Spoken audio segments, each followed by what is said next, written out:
얼마 전 울산과학기술원 유니스트의 연구팀은 화성 유인 탐사를 현실로 만들 수가 있는 획기적인 기술을 개발하는 데 성공했으며 이 내용은 네이처 나노테크놀로지 저널에 게시가 되었습니다.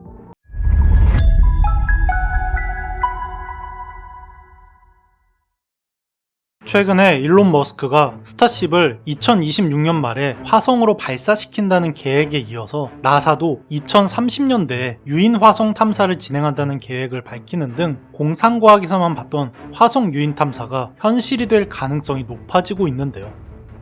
2026년에 발사하는 스타쉽은 휴머노이드 로봇인 옵티머스가 탑재될 예정이라서 문제는 없지만 유인 탐사에서 가장 걱정되는 문제 중에 하나는 화성에서 지구로 복귀하는 문제입니다. 물론 화성은 지구 중력의 30% 수준이고 낮은 기압과 그로 인해서 요구되는 궤도 속도가 지구보다도 훨씬 적어서 실제로는 지구에서 발사되는 로켓보다 훨씬 더 적은 연료만으로 궤도에 진입을 할 수 있긴 하지만 그래도 달보다는 훨씬 많은 연료가 필요하죠. 이 때문에 스페이스X는 스타쉽을 화성에서 이륙할 수 있는 크기와 스펙으로 설계를 했는데요. 지구에서는 스타쉽을 우주로 보내기 위해서는 거대한 로켓인 헤비 부스터가 반드시 필요하지만 화성에서는 스타쉽 본체만으로도 이론상 화성 궤도에 진입할 수 있도록 설계가 되어 있습니다. 또한 스타쉽에 사용되는 연료가 메탄인데 그 이유 중에 하나도 화성 대기 성분의 95%가 이산화탄소인데 메탄과 이산화탄소는 화학 구조가 굉장히 비슷해서 사바티의 공정을 활용하면 스타쉽에 사용할 연료를 화성에서 직접 생산할 수도 있습니다. 다만 이를 위해서는 화성에 공장을 지어야 하고 사바티의 공정이 많은 에너지가 필요하기 때문에 발전소 또한 필요해서 인간이 지구로 돌아오기 위한 기반 시설을 화성에 만드는 데에만 상당한 시간이 걸릴 것으로 생각이 되고 있었습니다. 지금까지는 말이죠.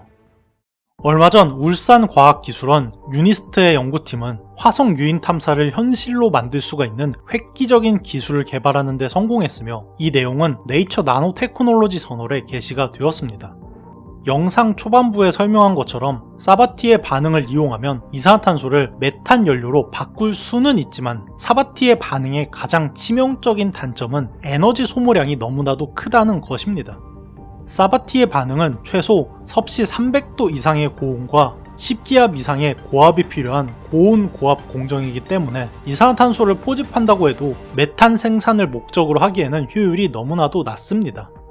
에너지 사용량만 적다면 지구에 이산화탄소를 포집해서 메탄으로 바꿀 수 있기 때문에 지구 온난화 해소에도 도움이 될 여지가 있지만 실제로는 에너지 사용량이 너무 커서 오히려 탄소 배출량이 늘어나게 되죠. 그런데 이번에 유니스트에서 개발한 기술은 상온보다 약간 높은 온도인 65도에서 그것도 상압에서 이산화탄소를 메탄으로 바꿀 수 있다는 것인데요. 연구팀은 볼 밀링이라는 장비를 사용해서 쇠구슬끼리 기계적인 마찰만으로 이산화탄소를 98.8%나 메탄으로 전환하는 데 성공했죠.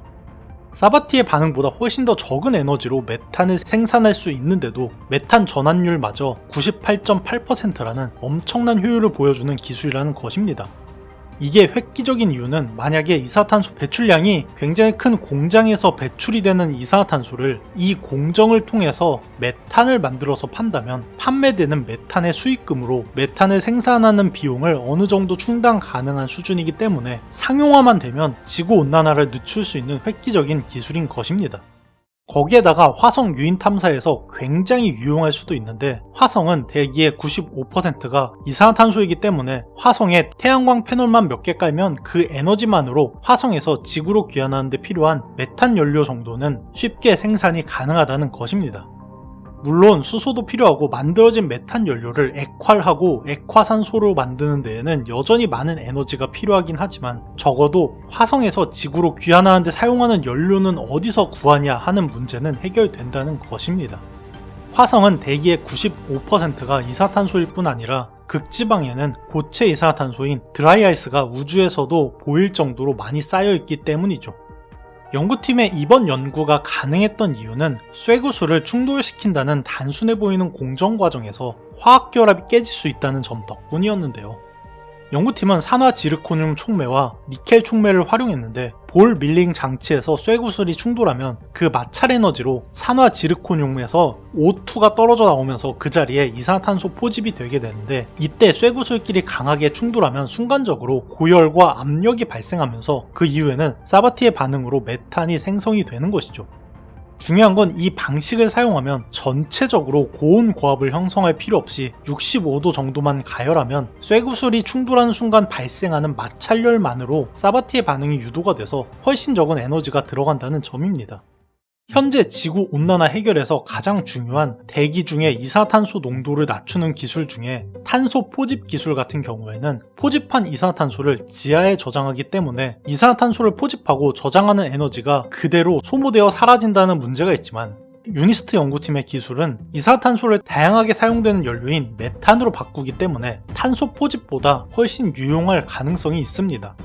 물론 아직까지는 실험실 환경에서 구현이 된 것이고 연속 반응 공정을 최적화하고 장시간 작동 시 쇠구슬과 장비의 마모 문제를 해결하는 등 해결해야 하는 과제가 있긴 하지만, 이러한 문제들이 해결되고 실제 이산화탄소를 많이 배출하는 산업 인프라와 이 기술을 통합시킬 수가 있다면 탄소 중립과 지구 온난화 해결에 상당한 도움이 될 것 같습니다.